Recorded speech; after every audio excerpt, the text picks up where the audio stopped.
And let me just say, a couple people were mad, or well, not just a Oh, couple people chastised me because I didn't challenge him, but I didn't want to challenge him. I wanted to listen to him.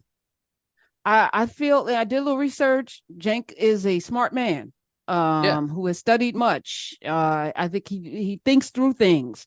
I don't think he's a flamethrower or a gaslighter. I think he believes the things that he was saying, and so I am practicing listening more, because I think it's important for us to listen to people, even if we don't agree with them. There were things that I didn't agree with him with, but I didn't cuss him out. I was like, no, no, wait, hold up. Nope, that's not, mm-mm. But he was making some points that actually, I chewed up the meat and spit out the things that I didn't Yes. digest or didn't want to digest because it didn't fall in line with how I feel about things. But he made some points. And the reason why I really let him, because there's places where, of course, you could pounce on folk and get into these acerbic, discourses. But when I asked him, no, if Biden is on the ticket in November 2024, you're going to vote for him? He said, of course. Yeah. So that made it okay. We can have this conversation now. Yeah. What were your thoughts? I agree. And a lot of the stuff I've seen Cenk early in his career. I think he's grown a lot as like a thoughtful person as well. I didn't agree with a lot of stuff I think he used to, for me, at least from my perspective, he used to fly off a bit on the handle back in the day. But I think over the years, he's really dialed in everything. And I think he made some incredible points yesterday. I was out here on paternity leave here thinking, yeah, it'd be great if Biden just left and just stepped away. But like, I'm also not naive enough to believe that he would do something like that. I mean, power gets into people's brains and they don't want to let go of it. And that's just not a reality that I think he will accept or anyone is able to accept. And yeah. You do think it's ego? I mean, when Cenk said that yesterday, I didn't think that it was ego. I think Biden and people around him, because part of the ego also are the people that feed your ego. Yes. So your responsibility as a human being is to surround yourself with people who are going to tell you the truth, Well, not just ego. tell you the things that already feed the things you might think about yourself. So if people around him are saying you're the person that's going to push all of the things through that we've started, let's finish what we started. We still got the student loan situation, we got the Build Back Better situation. That's going to take at least 8 to 10 years to get up and running. We don't want to hand that over to the Republicans that are going to just come in and leg sweep all of that. Climate, he came in on this whole climate thing and moving to renewable energy and away from coal, and then you got Stinky Joe Manchin with his BS. And so there's some capitulation. And in many ways, Joe Biden is an institutional Democrat, actual, Yeah. person that thinks he could reach across the aisle and negotiate. Not in these times. So I think he's a little delusional, but I also want to point a finger at the people around him. So it seems like there's no one in the camp saying, hey, here's the reality. Well, the reason I think so, I kind of separate ego from vanity. And I don't think he's a vain person. I think he really believes what he's doing. He has that much confidence. And the thing is, his staff really are the ones that are driving so much of this. He fundamentally can't be operating at the highest level that this country needs the person to be operating at. That's just very clear. And a lot of times with senators, they'll have their staff running the whole operation.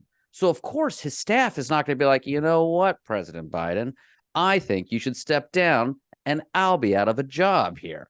Because those folks are also in there with their egos, with their confidence in being able to steer the ship. And they've done it fairly well. And they are banking, I believe, that Trump will lose, not that Biden will win, because unfavorables drive voters in this country, in my opinion. Mm-hmm. When your Mm-hmm. disapproval rate, the reason Hillary Clinton didn't win, it's not because people didn't like her policies, is because people hated her. More people hated her than liked her. That's how you're going to win an election in this country. We're built on it. And the stuff he said about how corporate media tries to divide us, that's where that comes Facts. from. That hate Facts. is where that comes from. They're Right. all incentivized to do it. This attention economy, this is what we're all made to just be angry at each other. I've been seeing it everywhere. We have a lot of stuff going on. I've been able to like take a step back and absorb it and look at it. And just, it's actually troubling to me what I'll be raising my kids in. But we got to teach our children to be better. We have to teach the next generation to be more thoughtful. And hopefully they can steer the capitalist interest in a better direction. I don't know. I'm having to sit. I'm gonna probably go back and listen to that interview again. And maybe have Cenk back on because it was a chaotic day. We had so much happening in the studio. I had a full-time co-host because initially when we decided to come in, it was just gonna be me and Kevin Powell talking. Yeah. And then Cenk was in the building. So Smith was like, "You want to talk to him?" I was like, "Yeah, okay, bring him in." And then Ali Velshi's available. So who's gonna say no to Ali Velshi? Of course. No, I want to talk about the economy. It's Thrive Thursday. Come on over. And then Gail Marquise was being honored that day. She was in the city. Okay, when am I going to have a chance? Because I ain't trying to really be in that studio too much anyway. So I'm like, I'm here one day. Let me get everybody in. And I had all of these things that I wanted to talk about with everybody. And it was like, I don't have time. So I want to just let's just have time. Maybe we can bring Cenk on, Smith, for maybe 2 hours and have time, maybe do a Daniel Black type of let's and do Q&A with the audience, because a lot of the members of this community of ours, very strong. And I get it, and I vacillate between having honest conversations every day and just being in triage mode. Let's just not say nothing about Biden. We just got to vote. We just got to vote for him because, but Cenk also said, no, it was Ali Velshi. You're voting for democracy or against democracy. Let's even remove the Dems and the Republicans. Let's remove Biden and Trump and whomever. It's for democracy or against democracy. The Republicans right now want to dismantle democracy, period. All of them. And the Democrats don't. So that's what you're voting. Do you want participation, representation with the taxation, or do you want anarchy and, the possibility of a coup? I don't know. And a couple of things that I think he said that were really great too is that the Republicans are on their last legs. One detail that I think is really important to see that fulfills that kind of theory is that the Republicans right now are trying to change the term from pro-life to something that's like pro-baby. When you take the one word, the one phrase that you've built an entire platform of your party on, you're like, maybe we need a rebrand. You're messed. You're done. It's toast. It's a wrap, buddy. Take a lap. You messed it all up. It's over, because the Christian right that has been funding all these guys that want no parental leave, no paid family leave for anybody. They want to take away the separation between church and state. Those are the ones that have made the Republican Party what it is today. You're correct. Speaking of the paid family leave, that was a big, when he said that, I was like, why aren't they beating the gong on the paid family leave? So let me play the clip for people who missed the interview yesterday. You can catch it on demand on the SiriusXM app. Yesterday's whole entire show was ridiculously fired, not because, of me, but because of the amazing guests that I had on. And so you can just click on the app to go to yesterday's show. From the door, Cenk Uygur was in with Kevin Powell, and then it was just off to the races from there. But he said this thing, and I was like, of course. Play it, Smiz. Paid family leave hurts the corporation's bottom line. So they're like, no, I don't care if it's at 98% popularity. I just gave you $1 million. You shut up and don't talk about paid family leave. Like, give me one populist Democrat will win in a landslide. I'll give you two quick examples. One is on the same issue we've been talking about. He comes out and says, you're going to make the moms go back to coal mines and assembly lines the day after they deliver? The day after. That's the current law. 85% of moms have to go back to work the next day. It's insanity.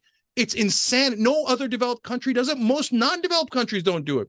Estonia has 82 weeks of paid family leave. We have 0 days. You know what's going to happen? Every conservative, every independent, most importantly, the independents are going to go, wait a minute, why are the Republicans anti-mom? How, right? Right.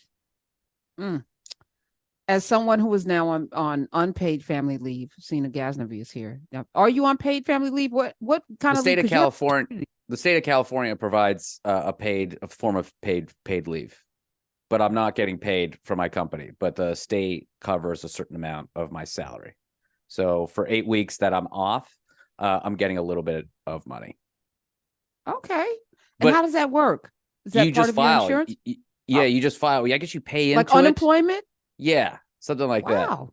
So that's pretty good. It's pretty wild. I is think New good. York State might have something similar to that. It's like something like that. Yeah, I what a position of privilege that I didn't really have to like learn about it. I just emailed our account and I was like, what can I do? Please, this is going to be awful because you're just not working. But the fact that we would make any parent, mothers or fathers, go back to work the day after the kid is born is just cannot. This is crazy. If you have more than one child, it is relentless. I have a 2-year-old terrorist in this house who will either be the most charming human being in the world, or it's like, you can't negotiate with this guy. He's going to terrorize me. And he knows exactly what to do. The boy loves to try to play with outlets now and plugs. And it's like crazy, Karen. I don't know what to do. I'm losing it over here. And the government says, go back to work. Oh, get the fuck out of here. Why isn't this? And so it was like a light bulb that came over my head because I've been talking about these things. And what Cenk did for me was to sew it together. And then Ali Velshi tied it into a nice little knot. Because if you think about from the CEOs and these corporations making the bulk of their bonuses and money from suppressing salaries and saving quote unquote money through layoffs. Yeah. And then they get a big bonus for making more money for the company or saving more money for the company and shareholders. That's backwards. But then when you think about the government, when you think about these politicians and the lobbyists, do they work for us? Or do they? So across the board, when people say, oh, they're all the same, I understand that. Yeah. At the same time, the ideals of the parties are not the same. So we cannot say, you would have your rights to your abortion, maybe voting rights, even though that was also on the table. Like Cenk said, we could have had voting rights. Why didn't he do that? And I'm like, yeah. So like, why didn't we have voting rights? But I know the other side wants me to be back in chains, basically subservient, off the curb, doing what.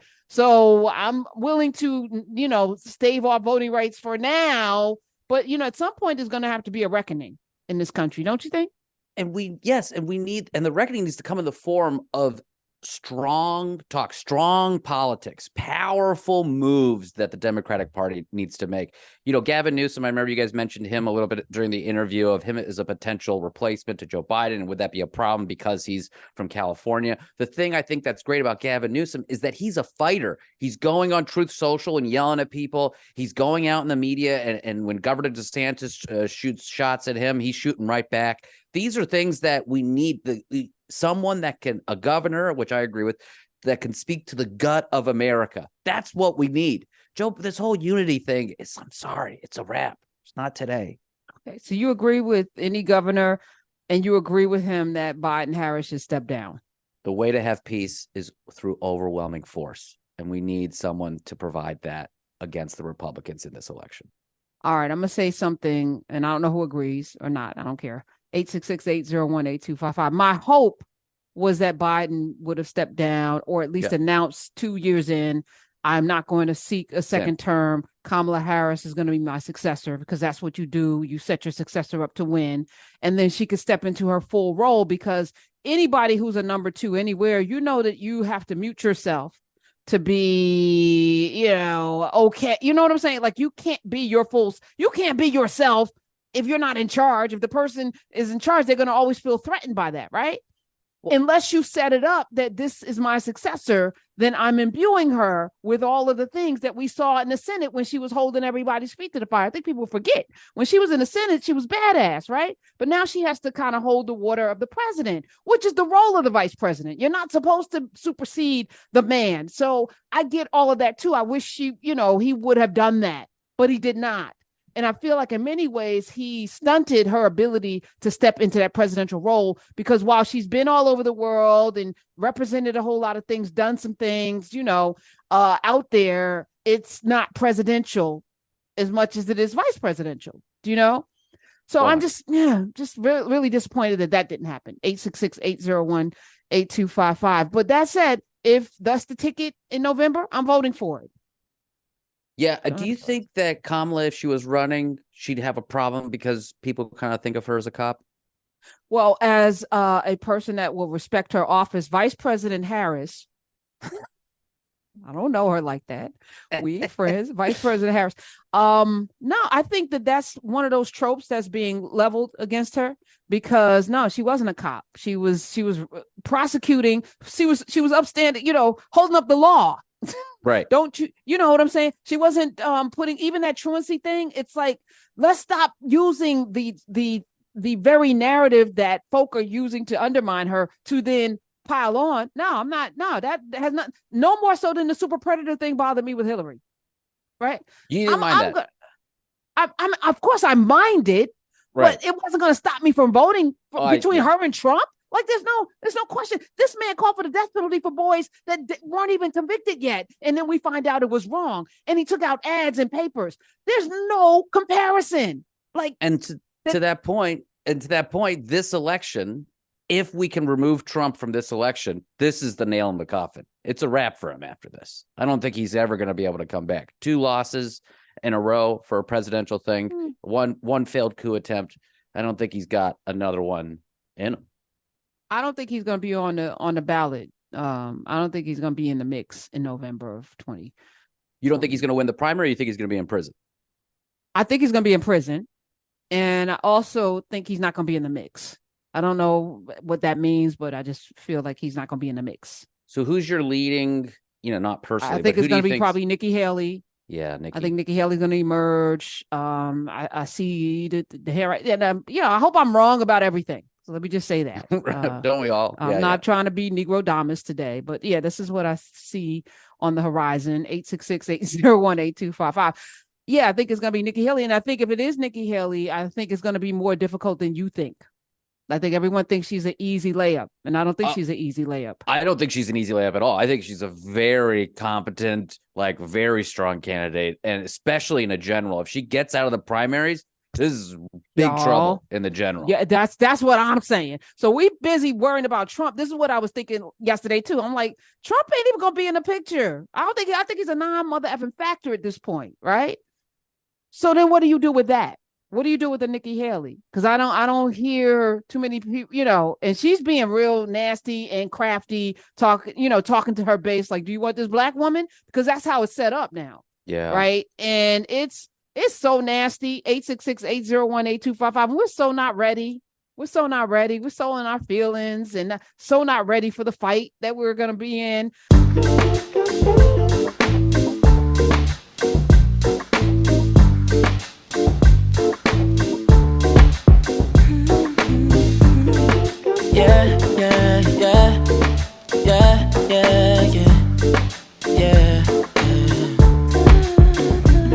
I run my fingers through her hair as she smiles and says that she loves me. Isn't it lovely when the one you love's thing